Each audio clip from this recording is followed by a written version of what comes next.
네, 오늘은 그 영어 성경 세미나 19번째 시간이고요. 제목은 멜기세덱입니다. 창세기 14장을 다루겠습니다. 지난 13장에 이제 롯이 소돔을 향해서 떠났습니다. 그리고 나서 이번 14장에는 전쟁이 발발하고요. 이 전쟁에서 롯이 포로로 잡혀갑니다. 그리고 아브라함이 조카 롯을 구하기 위해 쫓아가죠. 그리고 나서 멜기세덱을 만납니다. 그리고 소돔 왕과 마지막 대화를 나누면서 14장이 끝나는데요.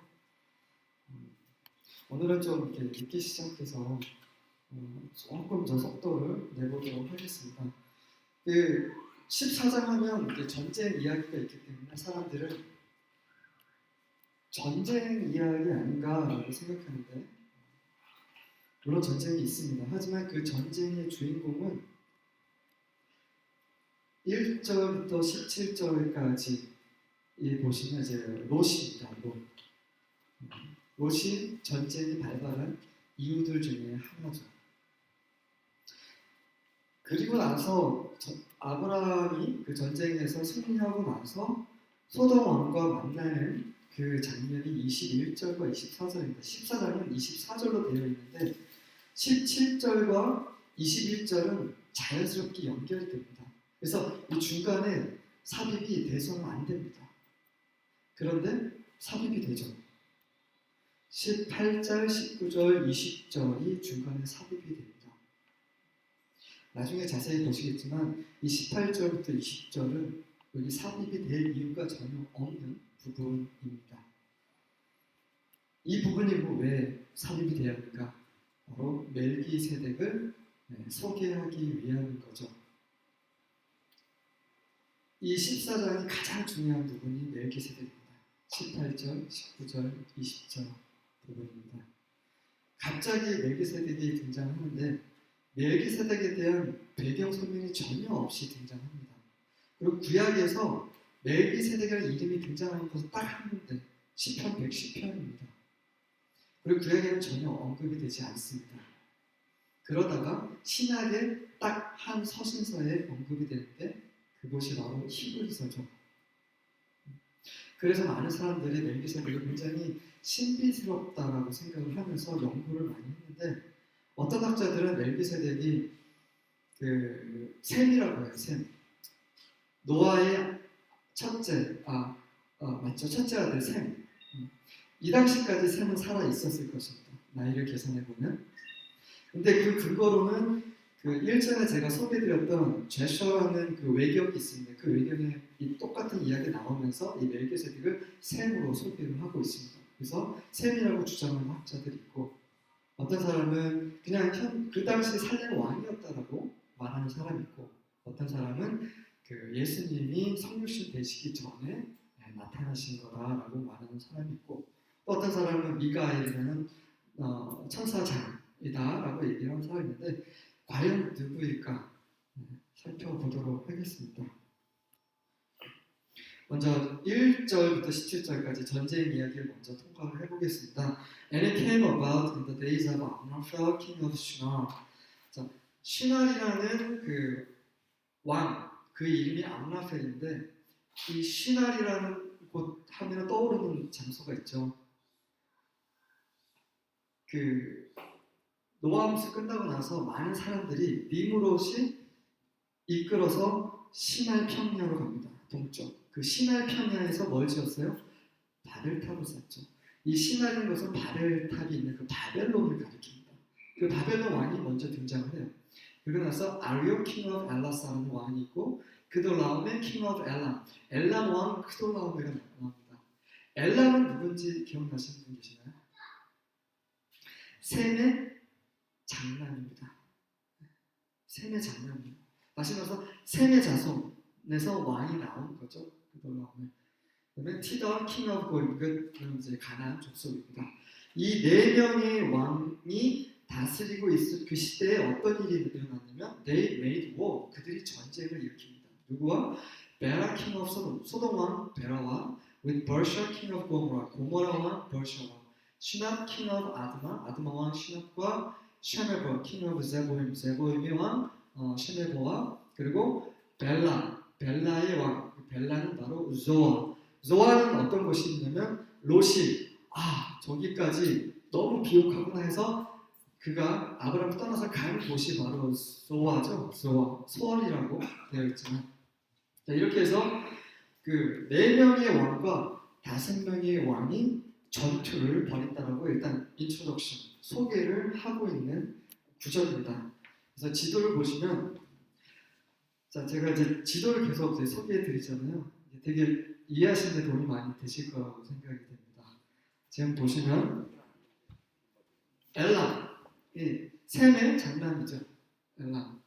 여기가 엘라사 시나, 여기 바벨탑, 미쌌던 곳이었고요. 고임. 이렇게 4개의 왕이 있었다라고 보기도 하고 또 어떤 사람은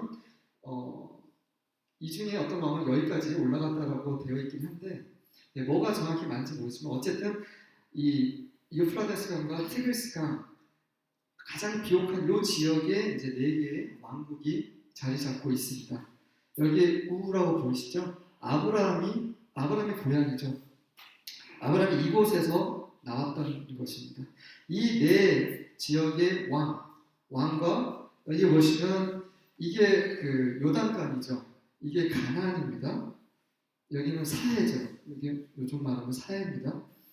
그래서 소돔과 고모라와 아드마, 제보임, 벨라는 소알이죠. 예전에 제가 이제 이 소알이라는 곳이 이곳에 있었다라고 얘기했는데 지도마다 좀 차이가 있더라고요. 근데 정확하게 그 당시 어느 지역이 있는지는 학자들은 확실하게 말을 못하는 거죠. 제가 봤을 때는 이 지도가 예전 지도보다 더 정확하지 않을까 생각합니다. 같이 이쪽 지역에 뭉쳐 있었습니다. 그래서 가나안 땅 남쪽. 그래서 이쪽 부분 히브론 여기에 이제 아브라함 있죠. 아브라함을 떠나서 롯이 밑으로 내려갔다가 벨라까지 가서 소돔 근처까지 있다가 이제는 소돔 안에서 살게 됩니다. 이제 배경이 이렇게 돼요. 4개의 왕과 5개의 왕이 전쟁을 치르는 부분입니다. 그렇다면 첫 번째, 이 전쟁이 일어나게 된 이유가 무엇인가? 그 이유는 바로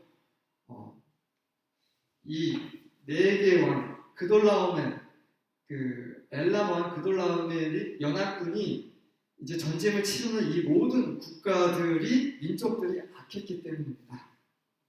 그것이 그 신명기 29장 23절에 나오는데요. 그곳에 뭐라고 적혀있냐면 그 모세가 요단강 앞에서 이 요단강 앞에서 이제 가나안으로 들어가기 전에 그가 이제 죽기 전에 신명기에서 이제 이스라엘 백성들에게 이런 말 하죠. 너희들이 또 말 안 듣고 악한 짓을 하게 되면 소돔과 고모라와 아드마와 제보임처럼 하나님께서 심판하실 거라고.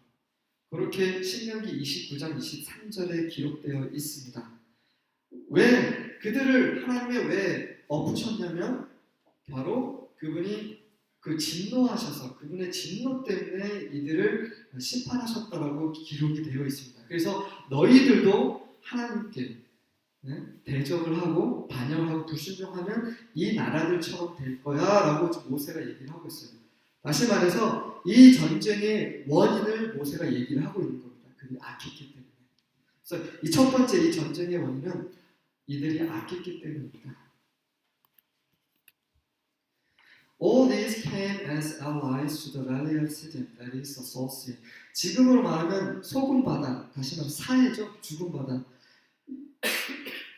이 지금은 뭐예요? 바로 모세가 이 글을 쓸 당시에 말하는 거예요. 당시에 소금 바다인 시딤이라는 계곡에서 이 5개 나라, 소돔과 고모라 이런 5개의 나라가 뭉쳤습니다. 12 years they had served 그돌라오멜. 12년 동안 그들이 엘람 왕 그돌라오멜을 섬기다가 but the 13th year they rebelled. 13년째 된 해에 반역을 일으킵니다. 이게 표면적인 이유죠. 12년 동안 그돌라오멜을 섬기다가 이제는 더 이상 못하겠다고 하는 거죠. 시편 107편 34절에 보면 어떤 얘기가 나오냐면 이곳은 원래 비옥한 땅이었는데 소금으로 황폐케 됐다라고 기록이 되어 있어요. 왜 그러냐면 그곳에 거한 사람들이 악했기 때문이라고 언급이 되어 있습니다. 시편 107편 34절에 되어 있어요. 다시 말해서 모세가 이 글을 쓸 당시는 소금 바다였지만 이 전쟁이 일어날 그때 당시 이 시딘 계곡은 비옥한 땅이었다는 거죠. 그 비옥한 땅을 보고 롯이 그쪽으로 간 거죠. 근데 하나님의 심판을 받아서 그게 소금 황폐지로 바뀌었다고 얘기합니다. 다시 말해서 이 전쟁의 원인은 악이다. 그래서 조금 이렇게 쉽게 그림을 보시면, 자, 이게 원래 오른쪽 편에 가 있어야 되는데 이 엘라와 그돌라오멜이 이끄는 연합군, 이게 4개 왕이죠. 4개 국가와 이 5개 소돔 왕이 이끄는 이 5개 국가, 민족 간의 전쟁인데, 자, 말씀드렸다시피 그 당시 패권을 잡은 엘라 왕에게 소돔 왕 동맹국 5나라가 지배를 받고 있었습니다. 12년간. 그러다가 13년 된 해에 더 이상 안 되겠다고 반역을 하게 되고, 그리고 나서 14년째 된 해 1년 동안 이 그돌라오멜과 연합군이 이제 전쟁을 준비를 한 거죠. 1년 동안 준비를 하고 14년째 이제 치러 가는 겁니다. 자, 이 엘람은 셈의 후손이라고 했죠. 그리고 여기는 셈의 후손입니다. 여기는요 가나안의 후손이죠. 노아는 가나안을 저주했어요. 함이 잘못했는데 함의 아들이 가나안을 저주했습니다. 뭐라고 저냐면 너희들이 너희 형제를 섬길 거라고 했죠. 섬기고 있잖아요. 네. 노아가 저주한 그대로 이 가나안 족속이 이 엘람, 이 셈의 후손과 그다음에 여기 또 물론 시날 같은 경우는 이제 함 쪽이죠. 네. 이렇게 그분의 그 저주가 이렇게 이루어지고 있는 것을 좀 볼 수 있는 그런 부분이고요. 네.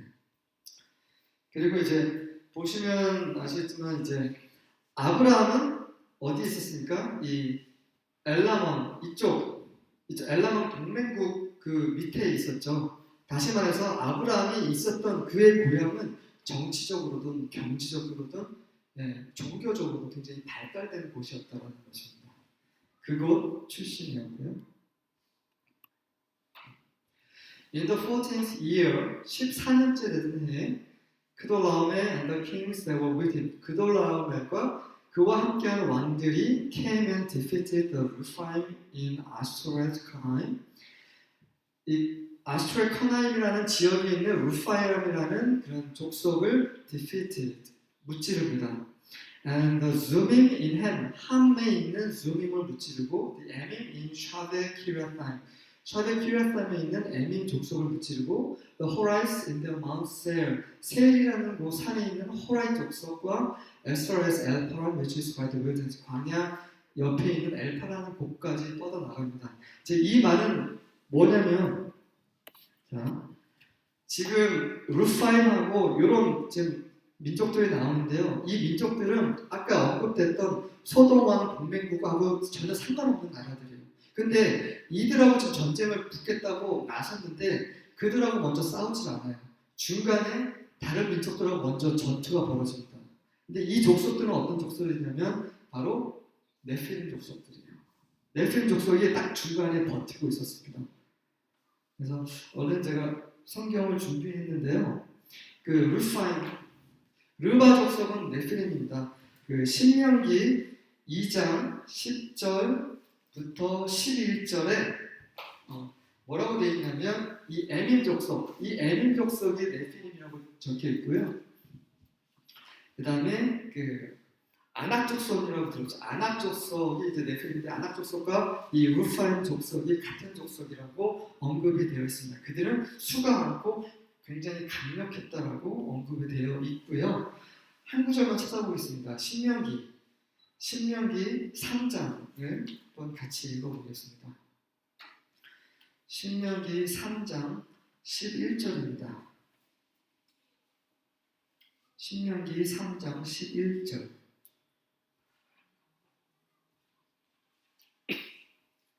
먼저 찾으신 분 좀 읽어주시겠어요? 그의 침상은 철 침상이라. 아직도 암몬 족속의 라파에 있지 아니하냐. 그것을 사람의 보통 규빗으로 재면 그 길이가 9규빗이요 너비가 4규빗이니라. 네. 그 침대가 그 9규빗이죠. 9규빗이면 한 4.5m, 3m, 4.5m인데 길이가 키가 3m는 넘었어야겠죠. 그가 바로 그 바샨이라는 곳의 옥이라는 왕입니다. 그 왕이 바로 루파임의 그 후손이라고 적혀 있습니다. 여기 보시면 루파임. 그래서 이 족속들이 다 네필림 족속들이에요. 그렇다면 왜 이 그돌라움의 그 동맹국이 왜 소돔 왕을 치러가지 않고 먼저 이 네필림 족속을 찾겠습니까? 하나님께서 그들과 지금 함께 하고 계시는 거죠. 악한 이 족속들을 하나님께서 심판하고 계신 겁니다. 이 그돌라움의 연합국을 통해서. 그렇다면 그들은 왜 이렇게 강력했을까요? 자, 보시면 이쪽을 바로 진격을 하지 않고요. 이렇게 돌아서 아브라함이 이렇게 하란을 갔다 오는 것처럼 동일하게 이렇게 이동을 합니다. 이렇게 이동해서 왜 여기가 아라비아 사막이기 때문에 이동하기 쉽지 않았을 거라 생각이 되고요. 이렇게 이동해서 이렇게 오면서 여기 부분 먼저 칩니다. 이게 루파임 족속이죠. 햄은 에밈 족속이고 샤베케트 그래서 이렇게 성면에 버립니다. 그리고 엘파란 여기까지 세일과 엘파란까지 딱 들어갑니다. 여기 이쪽에서 그냥 여기 거치지 않고 이렇게 해서 이렇게 갔으면 더 좋았을 텐데 엄한 이런 족속들을 다 무찌르고 또 여기까지 내려가요. 오히려 더 내려갑니다. 이게 바로 방금 읽으신 부분이고요. 자, 다시 말해 지금 언급하고자 하는 것은 이 그돌라움의 연합국이 엄청 강했다는 겁니다. 이들 앞에서 네필림도 쩔쩔맸다. 지금 이 거리 자체가 부산을 한번 왔다 갔다 하는 거리인 거죠. 그 거리를 쉴 수 없이 다 무찌렀습니다. 그러니까 이 군대는 엄청난 군대였어요. 그리고 나서 they turned back 다시 돌아서 came to En Mishpat that is Kadesh 카데시라고 하는 En Mishpat로 가서 conquered all the country of the Amalekites 아말렉 족속을 모두 다 무찌릅니다. And also the Amorites 아모리 족속도 무찌르고요. who lived in 하자소테마라는 곳에 가서 무찌르고 다시 말해서 여기 있는 네필림 족속을 다 무찌르고 나서 여기까지 올라갔다가 다시 이렇게 위로 올라가면서 여기 있는 아말렉 족속, 아모리 족속 다 무찌르고 이제 이쪽으로 소돔 있는 쪽으로 이제 올라가고 있는 거죠. 이 소식을 들은 소돔 연합국은 벌벌 떨고 있었을 것입니다. 이 군대는 상상할 수 없는 강력한 군대였어요. 왜 그렇습니까? 하나님이 함께 하시기 때문에 그랬어요. 하나님이 이 군대를 통해서 멸망시키려고 마치 바벨론, 느부갓네살을 통해서 이 모든 악한 이집트에서부터 위에 아시리까지 다 심판하신 것처럼 동일한 것이라고 보시면 될 것 같습니다. 그래서 이제 the king of Sodom and the king of Gomorrah and the king of Admah and the king of Zebul and the king of Bela 그래서 이 5개 소돔 왕을 비롯한 5개 왕들이 이제 전쟁에 이제 출전하게 된 거죠. And they arrayed for battle against them in the valley of Siddim. 시딤이라는 계곡, 지금으로 말하는 그 사해 그곳에 이제 출정하게 되고요. Against 그돌라움의 king of Elam 이렇게 해서 이 4명의 왕과 이제 대치하게 되는 상황입니다. 이 전쟁은 하나님께서 지금 주관하고 계세요. 그래서 이제 호세아서에 보면 이런 말이 있습니다. 호세아서 11장 8절에 보면 내가 어찌 이브라임을 포기할 수 있느냐. 이브라임은 왜 북이스라엘의 대표 지파죠. 내가 어찌 이스라엘 너희를 어떻게 내가 포기할 수 있겠느냐. 내가 어찌 너희를 아드마처럼 만들 수 있겠느냐. 아드마는 그 5 소돔 그 연합국 중에 한 국이죠. 내가 어떻게 너희를 세보임처럼 다룰 수 있겠느냐. 이런 말을 합니다. 다시 말해서 이 그돌라움의 연합국이 무찌렀던 세보임, 아드마, 이런 소돔, 고모라 이런 이 민족들은 하나님께서 그렇게 하셨다라고 호세아에서 언급이 되고 있습니다. 하지만 내가 그들에게 그렇게 했지만 어찌 이스라엘 너희한테 똑같이 그렇게 할 수 있겠느냐라고 하면서 그분의 긍휼이 막 끌어오르는 그런 구절이 호세아 11장 구절에서 다시 말해서 모든 전쟁은 하나님께서 주관하시는 거죠. 그것을 지금 계속해서 14장에서 말하고 있는 겁니다. Now the Valley of Siddim, 이제 시딘이라는 이제 전투지죠. 그리고 계곡은 역청으로 이제 가득 차 있습니다. 그래서 The kings of Sodom and Gomorrah fled. 소돔과 고모라 왕들이 도망쳤죠. 그곳에서 도망칠 수밖에 없죠. 이렇게 강력한 연합국을 어떻게 감당할 수가 없는 거죠. And they fell into them. 도망가면서 그 역청에 빠집니다. But those who survived fled to the hill country. 하지만 살아남은 자들은 이제 산 쪽으로 도망가 버리죠. 여기서 이제 일단 패배하면서 그래서 하나 등장하는 것이 역청 부덩입니다. 역청 부덩. 역청 부덩이 하면 바로 생각나는 연상되는 게 뭐가 있으시죠? 네, 노아 방주 있습니다. 그리고 최근에 있었던 일 뭐가 있죠? 그 역청을 가지고 뭘 했죠? 바벨탑을 쌓죠. 벽돌과 벽돌 사이에 역청으로.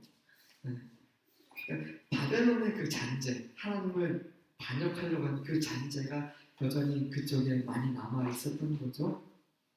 그들의 죄 가운데서 스스로 망한 겁니다. 자, 이번에는 이제 그 가나안 지역 중에서도 실제로 전투가 일어난 지역을 조금 더 자세히 보여드리겠습니다. 저쪽 그 갈대아 우르 그쪽 지방에서 이렇게 건너서 그돌라 연합국이 오면서 이 르파임, 이 이런 그 네피림 족속을 다 무찌르고 이렇게 무찌르고 나서 바로 소돔과 고모라로 가는 게 아니라 밑으로 내려서 호리사람하고 엘프란까지 갔다가 다시 위로 올라와서 아말렉 족속을 무찌르고 아모리 족속을 무찌르고 이렇게 오는 겁니다. 이렇게 이동하려면 글쎄요, 한 기본적으로 한 전투까지 하면 한 1년 정도 잡아야 되지 않을까요? 빠르면 한 6개월 정도. 이렇게 이동을 하면서 이제 시딘이라는 이 지역까지 오게 됩니다. 근데 여기서 중요한 건 아모리 족속까지도 섬멸해버려요. 이 아모리 족속은 어떤 족속이냐, 바로 아브람과 동맹하고 있는 마므레와 마므레의 형제들이 바로 아모리 족속입니다. 다시 말해서 이 전투의 소식을 듣고 나서 아브람은 롯을 잃었기 때문에 가만히 있을 수 없었고, 또 아브람의 그 친구들 마므레에서 그런 사람들은 자기 동족이 또 패했기 때문에 또 가만히 있을 수 없었던 거죠. 그래서 Then they took all the goods of Sodom and Gomorrah. 소돔과 고모라에서 얻은 모든 전리품들을 다 그돌라오는 연합국에 또 가지고 갑니다. All their food supply, 모든 이제 군량 물자들을 다 가지고 가서 and departed, 떠납니다. 이제 전쟁을 끝낸 거죠. They also took Lot. 또한 그들은 롯, 다시 말해서 아브라함의 nephew, 조카를 포로로 잡아갑니다. And his possessions and departed. 그의 소유물도 다 가지고 와서 떠납니다. 왜 그러냐면 for he was living in Sodom. 롯이 그 당시에 소돔에 살고 있었기 때문이죠. 13장에는 롯이 소돔에 살고 있다고 기록되어 있지 않아요. 소돔을 향해서 갔을 뿐입니다. 소돔 근처에서 텐트를 쳤어요. 하지만 이 전쟁이 일어났을 때는 소돔 안에 살고 있었습니다. 이 소돔은 13장에서 어떻게 되면 하나님께 굉장히 악했다라고 소개가 된 곳이었어요. 그곳에서 롯이 살고 있었어요. 독의 군은 아브라함을 떠나서 가는 곳이 그 소돔이었기 때문에 그가 포로로 잡혀갑니다. 다시 말해서 전쟁의 두 번째 원인은 바로 롯 때문입니다. 롯에게 하나님께서 경고하시는 거죠. 지난 시간에 말씀드린 롯은 의인입니다. 하나님을 믿는 사람이에요. 하나님을 경험한 사람입니다. 우리 모두가 롯이 될 수 있다는 거죠. 그래서 경고를 하고 있는 겁니다. 히브리서 10장을 찾아보겠습니다. 히브리서 10장. 히브리서 10장 26절부터 27절입니다. 히브리서 10장 26절부터 27절. 우리가 진리를 아는 지식을 가진 후 진리 죄를 범한 자 중에 속지 않은 제사가 없고 오직 무거운 마음 노심상을 기다리는 것과 대적하는 자를 태울 냉정한 불만 있습니다. 네, 지금 이게 여기에 해당하는 거죠. 우리는 영원히 용서를 받을 거라고 생각을 하시죠. 근데 히브리서는 그렇게 기록하고 있지 않습니다. 이 진리에 대한 지식을 가지고 있음에도 불구하고 일부러 계속 의도적으로 죄를 짓는 사람들에 대한 경고를 히브리서에서 하고 있죠.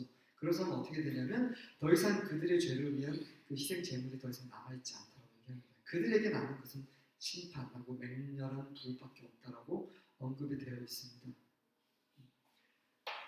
롯이 그랬죠.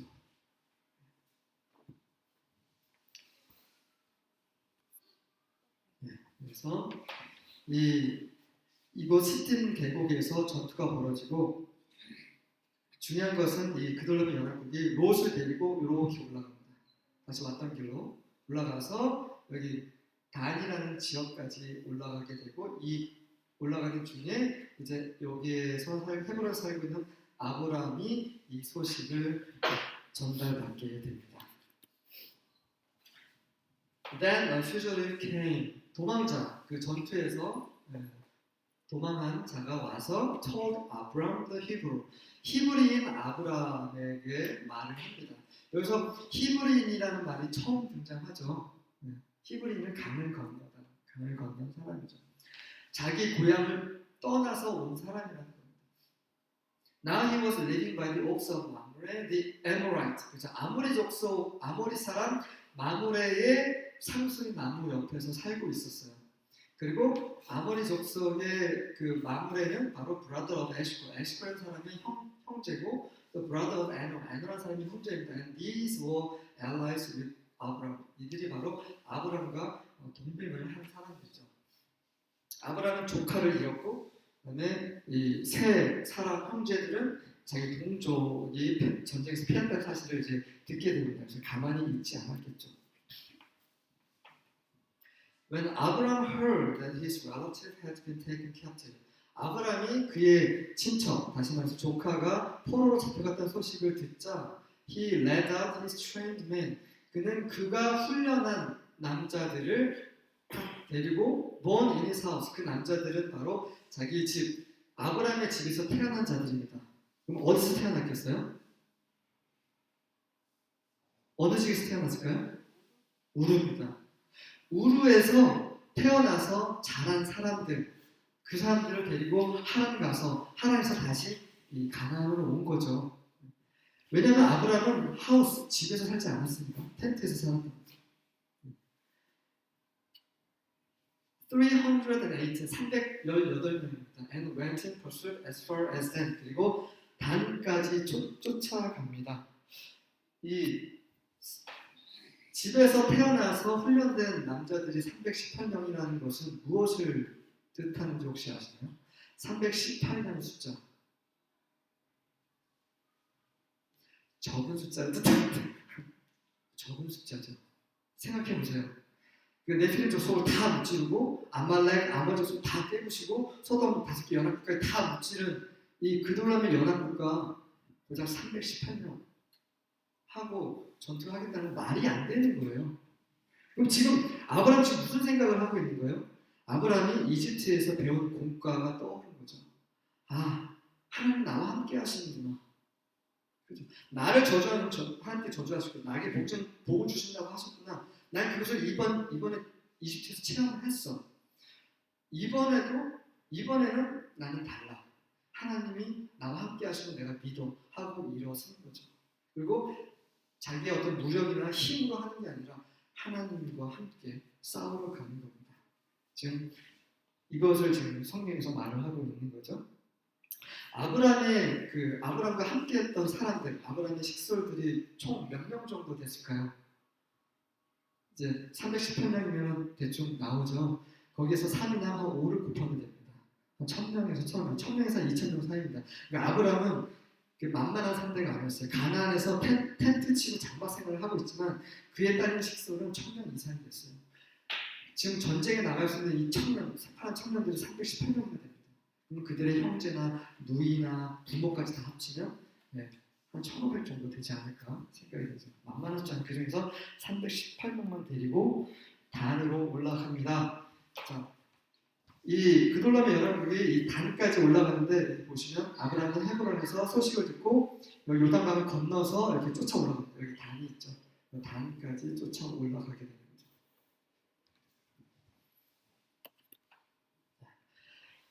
여기서 아주 재밌는 부분이 있습니다. 우리말 성경에는 나와 있지 않아요. He divided his forces against them by night. 그 밤에 이제 아브라함이 그의 군대 318명이라는 군대, 말도 안 되는 이거 동네 싸움도 아니고 이 318명과 같이 밤에 가는데 이 318명도 나눕니다. 어떤 군사적인 전략인 거죠. He and his servants. 그런데 어떻게 나누냐면 제가 아브라함이라면 100명, 100명, 100명 세 개의 중대 정도로 나누고 그다음에 18명이 남잖아요. 18명에게는 너는 내 주위에 있어 나랑 항상 같이 다니자 이렇게 했을 거예요. 왜? 제가 아브라함이라면. 근데 아브라함 지금 어떻게 했습니까? 우리말은 그와 그의 가신들이 나뉘어 그와 그의 가신들이 나뉘어 밤에 그를 쳐부수고 밤새 호박까지 쫓아가. 이게 무슨 말? 잘 언급이 안 되죠. 다시 말해서 아브라함 자기 혼자와 나머지 318명으로 나눈 겁니다. 그 말은 그가 그의 군대를 밤에 나누는데 어떻게 나눴냐면 He and his servants. 이게 무슨 말입니까? 아브라함은 지금 두려울 게 하나도 없는 거예요. 하나님께서 지금 아브라함과 지금 함께 가고 계시기 때문에 그는 혼자 있어도 아무 상관 없어요. 왜냐면 그는 하나님이 함께 하시기 때문에 지금 그것을 보여줬는데 이거는 정말 말이 안 되는 거예요. 지금 전투력이 게임이 안 되는 그 싸움인데 혼자 자기 318명 너희들 움직여 난 혼자 움직일게 이렇게 한 겁니다. 그래서 단에서 만나서 여기서 한바탕 전투가 벌어지죠. 그리고 나서 이 그돌로 연합국이 도망갑니다. 정말 우리가 이해할 수 없는 일이 벌어졌어요. 도망가는데 잘 됐다가 아니라 여기까지 쫓아갑니다. 아브라함이 이 뒤까지 쫓아갑니다. 대단하죠? 그러고 나서 he brought back all the goods and also brought back his relative Lot with his possessions and the women and the people. 아브라함이 그 모든 그 포로로 잡혀간 사람들과 그런 물건, 전리품들 모든 것들을 다 찾아오게 되죠. 그리고 그의 조카 롯도 그의 롯의 그런 소유물과 함께 다 회복을 시킵니다. The women and the people, 여자들과 사람들 다 찾았죠. 자, 롯과 이제 아브라함이 만났습니다. 제가 롯이었다면 엎드려서 절하면서 죄송하다고 빌었겠죠. 근데 그 얘기는 안 나왔는데 결과는 어땠을까? 롯은 다시 또 아브라함을 떠나서 소돔으로 갑니다. 나중에 소돔이 멸망할 때 그곳에 살고 있었죠. 다시 말해서 아까 이제 히브리서 10장에서 보시는 것처럼 우리가 이 진리를 알면서도 세상 가운데서 이 죄 가운데서 계속 사는 겁니다. 알면서도 그런 사람들이 너무나 많죠. 안타깝게 그게 롯입니다. 회개를 하지 않아요. 돌아오지 않습니다. 롯은. 아브라함이 얼마나 타일렀을까요? 열심히. 자, 나랑 같이 살자. 그래서 네가 나를 떠나니까 하나님께서 이렇게 경고하시는 거 아니냐 이런 말을 비슷하게 하지 않았겠습니까? 하지만 아브라함과 함께 하지 않습니다. Then after his return from the defeat of 그돌라오멜 and the kings who were with him, 이제 그돌라오멜과 그돌라오멜의 연합국을 무찌르고 나서 아브라함이 돌아온 후에 the king of Sodom, 그 역청 구덩이에 빠졌던 그 소돔 왕이 이제 아브라함을 샤베 골짜기에서 만나러 찾아 나옵니다. 그 샤베라는 골짜기는 바로 골짜기는 왕의 골짜기라고 불립니다. 왕의 골짜기가 어디일까요? 자, 지금에서 이쪽 부분입니다. 여기가 예루살렘이 있죠. 이쪽이 왕의 킹스밸리인데 이곳은 감람산이 있는 곳이죠. 감람산에서 그 감람산 기지에서 예수님이 그 나귀를 타시고 예루살렘 입성을 하시죠. 왕의 계곡입니다. 예수님 왕이시죠. 또 겟세마네 동산이 또 여기 있죠. 왕의 계곡에 있습니다. 그래서 예수님께서 잡히시던 그 전날 밤에 이제 기도하시던 그곳, 그래서 왕의 계곡이라고 불리고 있습니다. 자, 그 전 구절을 다시 한번 보여드리겠습니다. 보시면 이 소돔 왕이 아브라함을 만나기 위해 그 킹 왕의 계곡이라고 불리는 샤베라는 계곡에서 나옵니다. 나와서 21절에 이제 아브라함에게 말을 거는 장면이 21절에 나오는데 21절에 바로 17절이 연결이 되게끔 되어 있어요. 하지만 이제부터는 18, 19, 20은 전혀 어울리지 않는 그런 구절이 이제 들어가 있습니다. 네, 이 부분이 이제 하이라이트이기 때문에 지금까지 전쟁을 좀 빨리 진행을 갔습니다. And Melchizedek, king of Salem, brought out bread and wine. 살렘이라는 곳의 왕인 멜기세덱이 빵과 포도주를 가지고 나옵니다. Now he was a priest of God Most High. 그는 지극히 높으신 하나님의 제사장이었습니다. 제가 히브리서 7장을 읽으시면 이제 이해하시는 데 도움이 될 걸 말씀드렸는데 다 읽어보셨죠? 자, 읽으셨다라고 생각을 하고 말씀드리겠습니다. 멜기세덱의 뜻은 뭐죠? 멜기세덱의 뜻은 멜렉이라는 뜻은 왕이라는 뜻입니다. 그래서 의의 왕입니다. 멜기세덱의 이름은 의의 왕입니다. 이게 중요하죠.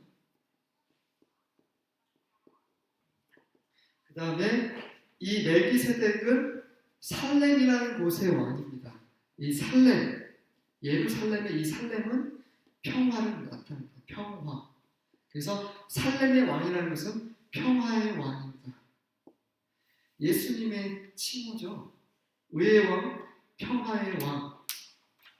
이 왕의 이게 히브리서 7장 1절부터 3절에 있는 그 내용이죠.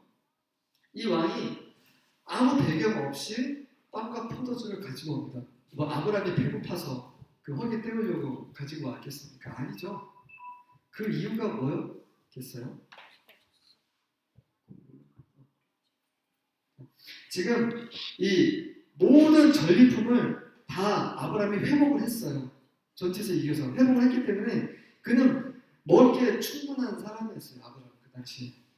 그런데 이 살렘 왕이 의의 왕이자 평화의 왕이 난데없이 나타납니다.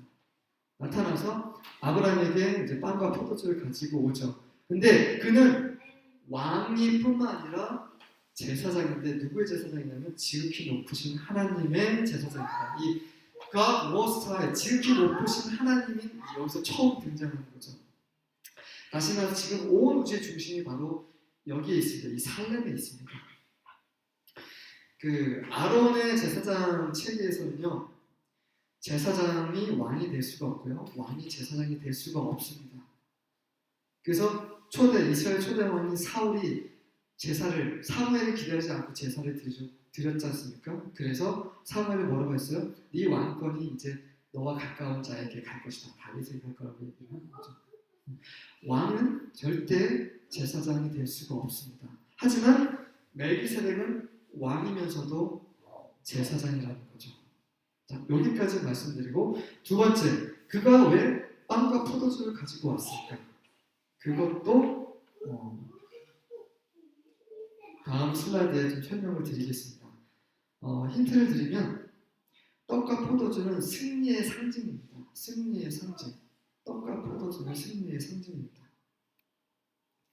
19절과 20절 함께 보도록 하겠습니다.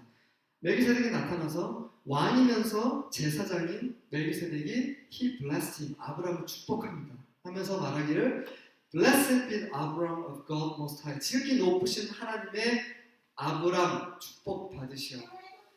이 지극히 높으신 하나님은 possessor of heaven and earth, 하늘과 땅을 소유하신 주이십니다. 그분의 아브람이여 축복을 받으시오. And blessed be God Most High, 그리고 지극히 높으신 하나님도 복을 받으소서. Who has delivered your enemies into your hand. 아브람 너의 적을 너의 손에 이렇게 건네주신 그 지극히 높으신 하나님도 복을 받으소서. 그리고 나서 아브람이 그 말을 듣고 멜기세덱에게 그가 가지고 있는 모든 전리 중에 10분의 1을 바칩니다. 아브라함은 지금 멜기세덱이 한 말이 이해가 다 됐어요. 멜기세덱이 어떤 사람인지 다 알았습니다. 그리고 멜기세덱이 어떤 축복을 하는지도 알았어요. 아브라함이 318명을 거느리고 그 강력한 군대를 무찔렀습니다. 다시 말해서 자기가 생각해도 어이가 없었을 거예요. 근데 이 승리는 누가 줬어요? 지극히 높으신 하나님이 주셨다라고 멜기세덱이 전달합니다. 그리고 아브라함은 지금 부자예요. 엄청 부자입니다. 식설도 엄청 많아요. 1000명이 넘어요. 그리고 게다가 이제 전리품까지 얻게 됐어요. 그건 아브라함이 취할 수 있는 부분인데 이 모든 것의 소유주, 이 주인은 바로 하나님이셔라고 멜기세덱이 지금 말을 해주고 있어요. 아 그렇구나. 내가 가지고 있는 것, 또 내가 누리는 이 모든 것들이 바로 하나님으로부터 오는구나. 이 복의 근원은 하나님이구나 라는 것을 아브라함은 이해를 한 거죠. 이해를 했기 때문에 10분의 1을 드린 겁니다. 이 10분의 1이라는 것은 엄청난 거죠. 소, 양, 염소, 이런 그 외에 많은 보석들 이런 것들을 10분의 1을 드리는데 시간이 많이 걸렸겠죠. 누군가 와서 만약에 예를 들면 제가 로또에 당첨됐어요. 100억 딱. 근데 우리 한 권사님께서 복 받은 거야. 하나님한테 복 받은 거야. 이렇게 해서 저를 축복을 해주셨어요. 아유 10억 드리겠습니다. 지금 이거하고 똑같은 거예요. 저 한 번도 본 적이 없는 사람이 됐던 와서 너 지금 높은 하나님의 아브라함의 복 받아. 하나님이 이렇게 해주신 거라고. 근데 어떻게 10분의 1을 줄 수가 있겠습니까? 줄 수 있었다는 것은 바로 멜기세덱이 어떤 사람인지 또 그가 어떤 축복을 하는지를 이해했다는 거죠. 그 이해했다는 것을 어떻게 알 수 있습니까? 요한복음에 나옵니다. 요한복음 찾아보겠습니다. 요한복음 8장입니다. 요한복음 8장 39절입니다. 대답하여 이르되 우리 아버지는 아브라함이라 하니 예수께서 이르시되 너희가 아브라함의 자손이면 아브라함이 행한 일들을 할 것이거늘. 네, 한 구절 더 읽어주시겠어요? 지금 하나님께 들은 진리를 너희에게 말한 사람은 나를 죽이려 하는도다. 아브라함은 이렇게 하지 아니하였느니라. 네, 유대인들이 예수님 앞에서 우리는 아브라함의 자손들이야 라고 우기고 있어요. 근데 예수님이 너희는 아브라함의 자손이 아니야. 너희들이 아브라함의 자손이었다면 너희도 아브라함처럼 행동했을 거야. 그러시면서 뭐라고 하시냐면 나는 하나님으로부터 들은 진리를 너희한테 말해주고 있는데 너희들은 나를 죽이려고 하잖아. 근데 아브라함은 그렇게 하지 않았어. 지금 무슨 말이에요? 예수님이 그 유대인들에게 너희는 아브라함 자손이 아니야. 내가 하나님부터 받은 말씀을 너희한테 전달하는데 너희는 나를 죽이려고 하잖아. 근데 아브라함은 그렇게 하지 않았어. 멜기세덱은 지극히 높은 하나님의 제사장으로서 하나님의 말씀을 들은 거예요. 저 아브라함 있지? 전쟁에서 이기고 돌아온 저 아브라함이 누구냐면 내가 선택한 자야. 가서 떡과 포도 준비해서 축복해 라고 멜기세덱을 불러서 얘기를 하신 거죠. 그 진리 말씀 듣고 멜기세덱이 와서 아브라함에게 전한 겁니다. 전했더니 아브라함은 어떻게 했어요? 죽였습니까? 아니죠. 10분의 1을 드렸습니다. 아브라함은 이렇게 한 사람이에요. 하지만 예수님은 멜기세덱의 실제예요. 멜기세덱은 그림자예요. 예수님이 와서 진리를 함께 들어서 얘기했는데 죽이려고 하잖아요. 그래서 너희는 아브라함 자손이 아니야. 아브라함은 멜기세덱이 이렇게 행동했어요. 너희는 아브라함 자손이 아니야 라고 요한복음에서 얘기를 하고 있습니다. 한 구절 더 보겠습니다. 같은 장 56절입니다. 56절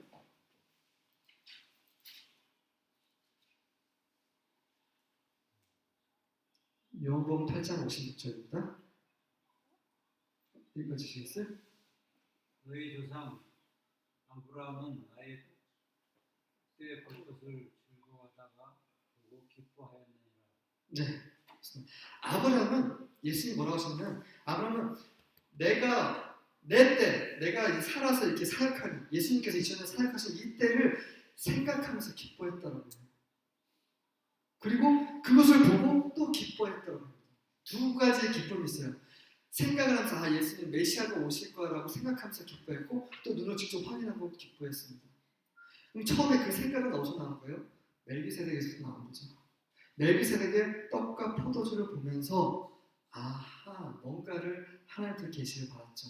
떡과 포도주로 오시는 그리스도를 생각하면서 기뻐했다라고 저는 생각하고 있습니다. 그리고 그걸 실제로 보았죠. 언제 보았습니까? 2000년 전에 아브라함이 여전히 살아있습니다. 그래서 하나님은 나는 아브라함의 하나님이며 이삭의 하나님이며 야곱의 하나님, 죽은 자의 하나님이 아니라 산 자의 하나님으로 얘기합니다. 그래서 아브라함은 그의 때를 봤죠. 그래서 아브라함은 이 멜기세덱을 만나면서 멜기세덱의 실제인 그리스도에 관해서 생각을 했다라고 저는 판단하고 있습니다. 그러면 이제 지금부터 어떻게 보면 제 멜기세덱에 대해서 제가 한 10분 정도 걸릴 것 같아요. 이제 이게 마무리인데 이 멜기세덱을 논하려면 시간이 더 필요합니다. 그 멜기세덱이 3절, 14장, 18, 19, 20절에만 나타나고 딱 사라져버려요. 그리고 시편 110편은 어떻게 보면 그 사람이 그 주 포커스가 아닙니다. 잠깐 거기서 언급이 되고 그다음에 사라지고 이제 히브리서에서 이제 언급이 되는데 다시 말해서 이 창세기 14장에 멜기세덱이 언급된 이유는 바로 히브리서를 위한 겁니다.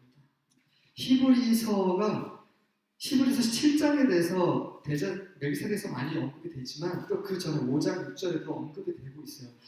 다시 말해서 이 멜기세덱에서 제대로 이해하려면 히브리서 전체를 잘 이해를 하셔야 됩니다. 근데 히브리서는 어떤 책이에요? 바로 유대인들에게 보내는 편지죠. 그래서 유대인의 문화와 지식을 가지고 있어요. 다시 말해서 구약을 잘 알고 있어야 됩니다.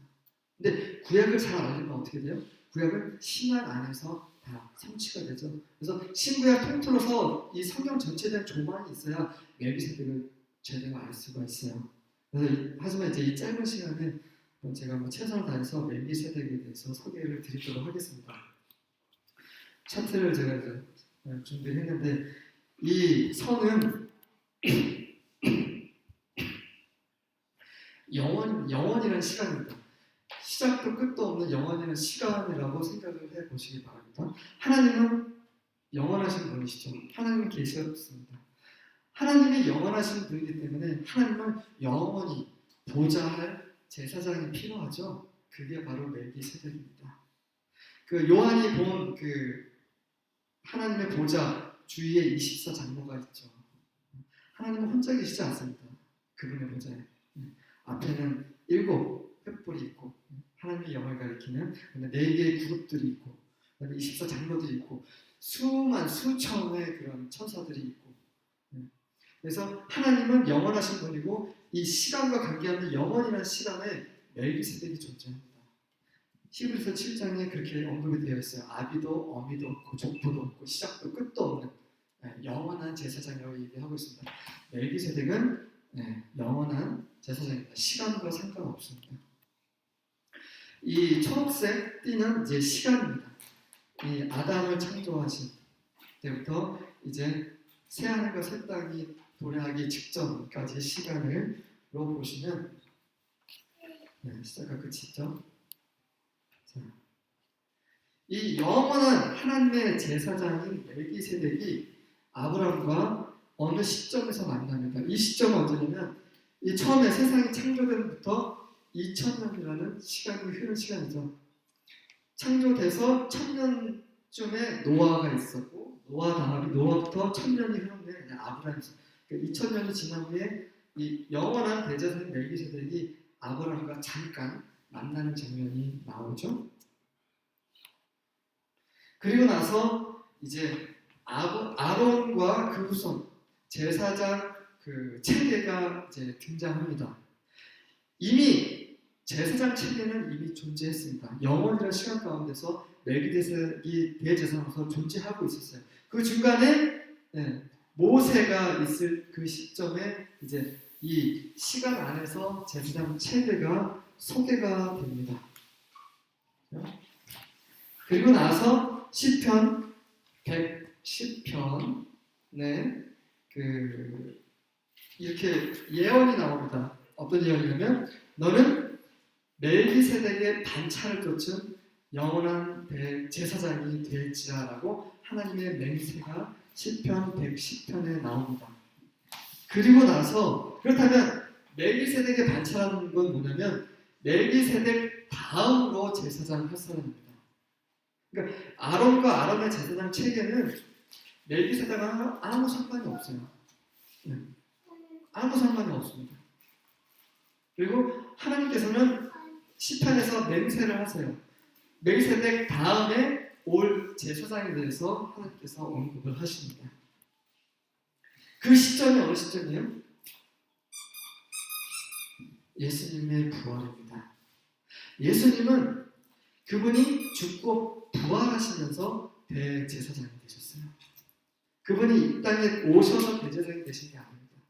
그분은 부활하시면서 아론은 하나님께서 그렇게 지목하셔서 대제사장이 됐고요. 아론 다음부터 대제사장들은 그냥 아론 밑에서 태어난 자들, 아론의 후손들이 그냥 육적으로 그냥 대제사장이 됐습니다. 대제사장도 되고 제사장도 됐고 하지만 이 멜기세덱 다음의 영원한 제사장은 하나님의 맹세를 통해서 나오시게 되죠. 어떻게? 예수님이 어떻게 대제사장이 되십니까? 바로 그 부활 능력으로, 영원한 그 생명의 능력으로 대제사장이 되셨습니다. 그곳이 바로 히브리서 6장 20절, 7장 21절에 기록되어 있습니다. 이거 찾아보겠습니다. 히브리서 6장 20절. 먼저 6장 20절을 보도록 하겠습니다. 그리로 앞서가신 예수께서 멜기세덱의 반차를 따라 영원히 대제사장이 되어 우리를 위하여 그러하셨느니라. 네, 그렇죠. 그 하늘의 장막 안으로 들어가셨어요. 그러시면서 영원한 대제사장이 됐다고 언급되어 있고요. 7장 21절도 읽어주시겠어요? 그들은 맹세 없이 제사장이 되었으되 오직 예수는 자기에게 말씀하신 대로 말미암아 맹세로 되신 것이라. 주께서 맹세하시고 뉘우치지 아니하시리니 내가 영원히 제사장이라 하셨도다. 네, 그렇죠. 이 아론의 자손들은 하나님의 맹세 없이 그냥 그 아버지 밑에서 태어나면서 그 제사장 직분을 받았습니다. 하지만 예수님은 이 시편에 하나님의 맹세를 하시고 그 맹세에 따라서 예수님이 그분의 생명의 능력으로 대제사장이 되셨다라고 히브리서에 언급이 되어 있습니다. 그래서 예수 그리스도, 그래서 멜기세덱 다음에 두 번째 제사장이니까 멜기세덱하고 이제 같은 뭐 그런 그 등급이 아닐까라고 하는데 그렇지 않죠. 멜기세덱은 그림자입니다. 그림자. 그 성경에 보면 그 원칙이 있어요. 이 멜기세덱은 이 히브리서를 위해서 있는 거고요. 이 사람들 유대인들에게 이스라엘에게 그들이 생각하고 있는 제사장은 바로 아론의 체계의 제사장입니다. 이 체계는 육적인 거예요. 육적인 거. 근데 하나님은 이 영원하고 영적인 것을 우리 육적인 사람들에게 가르치시기 위해서 어떻게 가르치냐면 육적인 것으로 가르치십니다. 그게 원칙이세요. 왜냐면 그분이 하늘에 속한 것을 말하면 이해를 못하겠죠. 이 땅에 있는 것 얘기해도 이곳되는 거 알아듣지 못해요. 어찌 하늘에 있는 거 말하면 어떻게 아시고. 그래서 원칙은 육적인 것을 먼저 해요. 그래서 아론의 제사 체계가 도입이 된 겁니다. 이거를 보고 예수 그리스도가 어떤 분이신지 그것을 나중에 연결시키라는 거죠. 이 원칙이 소개된 곳이 고린도 전서인데요. 고린도 전서 15장 45절 47절 제가 소개해 드리겠습니다. 거기에 어떻게 기록이 되어 있냐면 첫사람 아담은 산 혼이 되었고 마지막 아담은 생명을 주는 영이 되었다라고 언급되면서 영적인 것이 먼저 오지 않고 육적인 것, 천연적인 것, 자연적인 것이 먼저 왔다라고 얘기가 되어 있습니다. 그리고 나서 영적인 것이 온다라고 되어 있어요. 그래서 첫사람 아담은 이 땅의 먼지로 흙으로 되었지만 두 번째 사람은 이제 하늘에 속한다라고 얘기가 되어 있습니다. 그래서 그 아론의 제사장 체계가 먼저 소개가 된 것은 바로 이것을 통해서 대제사장이 어떤 역할을 하시는 건지 이해하라고 설명이 된 거고요. 그리고 이 멜기세덱이 창세기 14장에서 짧게 언급이 된 것은 바로 예수 그리스도가 어떤 분이신지 유대인들이 이해하라고 기록이 되어 있는 것입니다. 그래서 이 멜기세덱부터 예수님까지가 2000년이 걸렸고요. 그 다음에 지금 현재까지 약 2000년이 흘렀습니다. 태초부터 지금까지 2000년이 흘렀고요. 2000년이 흘렀고 2000년이 흘렀습니다. 이제 6000년이 다 흘렀습니다. 마지막 1000년, 바로 그리스도의 왕국, 천년 왕국이 남아있죠. 다시 한번 말씀드리지만 이제 마지막 때라는 겁니다. 자, 이 육적인 것이 먼저 나오고 영적인 것이 그 다음에 나오는 원칙은 여러 가지예요. 성막, 모세가 지은 성막 있죠. 눈에 보이는 성막, 바깥들이 있고 번제단이 있고 물두가 있고 성소 안에 들어가는 금등대 이렇게 지성소까지 있는 이것들을 모세가 하늘에 보여주신 식양대로 지었어요. 근데 하늘에서 보여준 식양이 뭐냐면 그 영적인 영원한 성막은 하늘에 있다는 거예요. 그거를 모세가 보고 이 땅에 성막을 지었습니다. 이 성막을 보면서 이 하늘에 속한 이 성소를 이제 이해하라고 하는 거죠. 또 그 예루살렘, 이 땅에 예루살렘이 존재하죠. 이 예루살렘 보면서 하늘에 속한 예루살렘을 깨달으라고 하시는 거죠.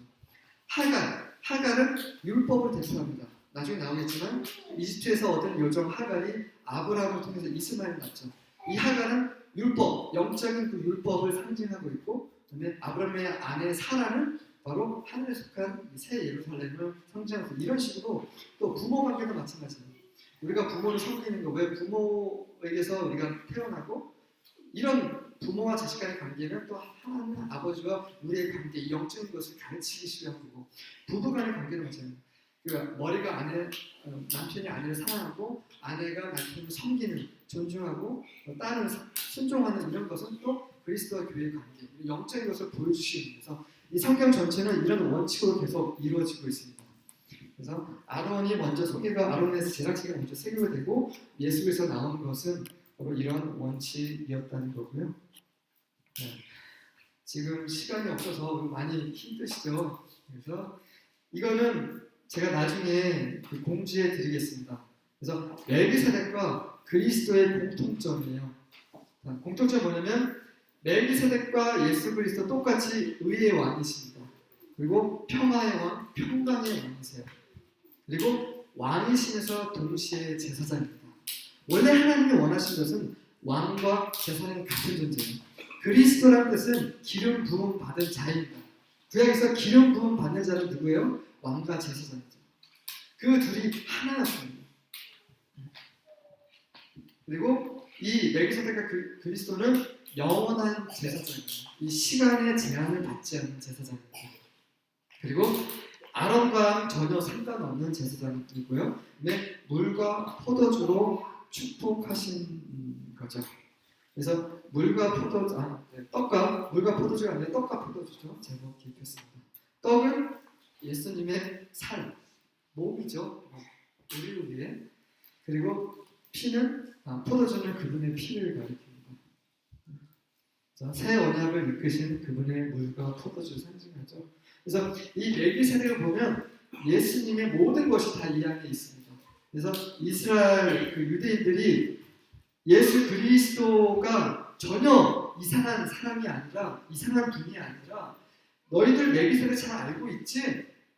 멜기세덱의 실제가 바로 예수님이셔라고 가르쳐주기 위해서 멜기세덱이 14장에 등장하게 되는 거죠.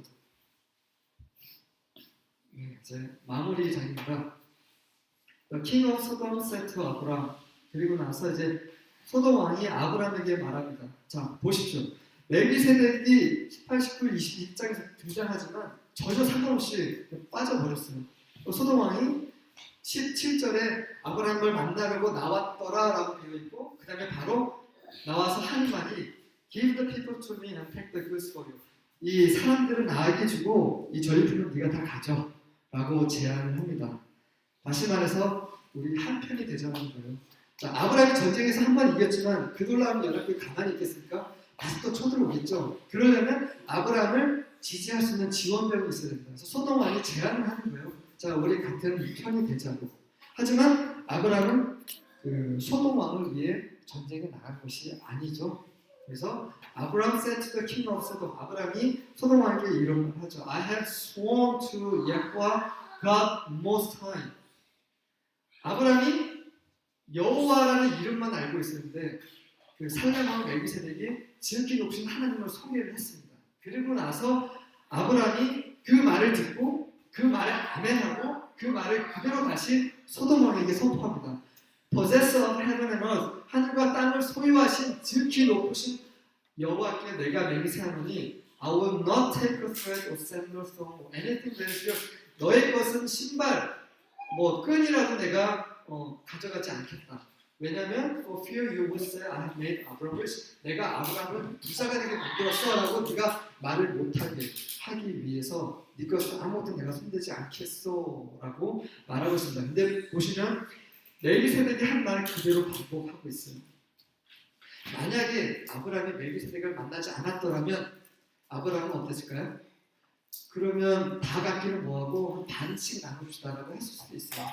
왜 그런지 아십니까? 이집트에서 아브라함은 자기 아내 사라를 팔면서 그 판 돈을 다 챙겨왔어요. 아브라함은 그런 사람이었어요. 하지만 멜기세덱이 분명히 얘기를 합니다. 이 모든 것은 여호와의 소유고 지극히 높으신 하나님의 소유고 이 하나님이 다 네가 전쟁에 이끌 다 하신 거야. 너의 부분은 아무것도 없어. 이렇게 말씀하시기 때문에 그것에 아브라함은 아멘 하고 그대로 하나님 모르는 소돔 왕에게 선포를 하는 거죠. I will take nothing except what the young man had eaten. 이 젊은 사람 나와 같이 한 318명 이 군사들이 먹은 것과 and the share of the man who went with 나와 함께했던 에너, 아시고의 마물의 이 친구들의 목만 빼놓고는 let them take their share. 그들의 몫은 그들이 갖게 하고 나는 아무것도 갖지 않겠다라고 합니다. 그런데 자세히 보십시오. 아브라함이 아무것도 취하지 않았습니까? 아브라함 취했죠. 전리품의 10분의 1을 소돔 왕한테 얘기하지 않고 바로 멜기세덱에게 줬습니다. 그러면서 아브라함이 이래요. 나는 신발끈 하나 더 챙기지 않겠다고. 말이 되지 않죠. 그 말은 뭐냐면 아브라함이 10분의 1로 드린 것은 소돔 왕 것도 아니고 아브라함 것도 하나님 것이에요. 그거는 계산되지 않는 거예요. 하나님 것. 그래서 아브라함은 전혀 손대지 않았다라고 지금 얘기를 하고 있어요. 굉장히 그 빠른 속도로 굉장히 중요한 부분을 훑어봤는데요. 이 히브리서 읽어보면 히브리서 요점은 그렇습니다. 딱 3분 내에 마치도록 하겠습니다. 히브리서가 쓰여진 배경이 그 당시에 그 AD 그러니까 주 70년대 이제 예루살렘이 망하잖아요. 불타 없어집니다. 그러니까 그래서 제사장 짐승을 번제나 소제를 드리는 이런 모든 것들이 다 멈추게 돼요. 바로 그 직전 한 AD 60년에서 65년쯤에 쓰여진 책이 히브리서입니다. 그 당시에 핍박이 막 시작되고 있는 시점이었어요. 그래서 그 당시에 그 유대교는요 그 로마 제국에서 인정받은 종교입니다. 그래서 유대교는 핍박하지 않아요. 하지만 그리스도교, 예수님을 주로 모시는 이 그리스도인들은 핍박하던 시대였어요. 근데 그 유대교에서 이제 예수님을 믿는다고 개종한 그리스도인들이 핍박을 받기 시작하니까 다시 유대교로 돌아가기 시작했습니다. 유대교로 다시 돌아가기 시작했어요. 그러면서 쓰여진 책이 히브리서입니다. 돌아가지 말라. 왜 그러냐? 예수님이 유대교보다 더 뛰어나신 거야. 훨씬 좋으셔.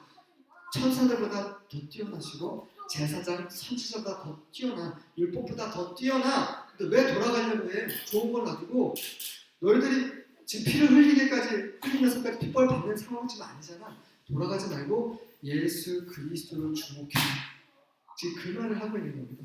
히브리서 3장 1절과 4장 14절에 보면 너희가 하늘에서 부르신 그 부르심을 소유하고 공유한 거룩한 형제들이여 너의 마음을 예수 바로 우리가 고백하는 사도이시오 대제사장이신 예수께 고종해 4장 14절에는 이런 하늘을 통과하신 대제사장을 우리가 가지고 있기 때문에 우리에게 이런 하늘을 통과하신 대제사장이 계시기 때문에 바로 그분은 하나님의 아들 예수님이시지 그렇기 때문에 우리가 고백하는 것을 굳게 붙잡읍시다 라고 얘기를 합니다.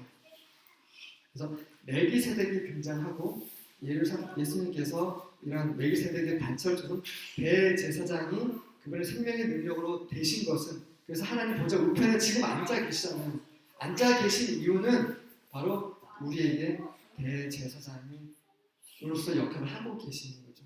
새 언약, 그분의 피로 맺은 그 언약이 잘 진행되고 있는지 확인하시면서 우리를 챙기시고 계시는 겁니다.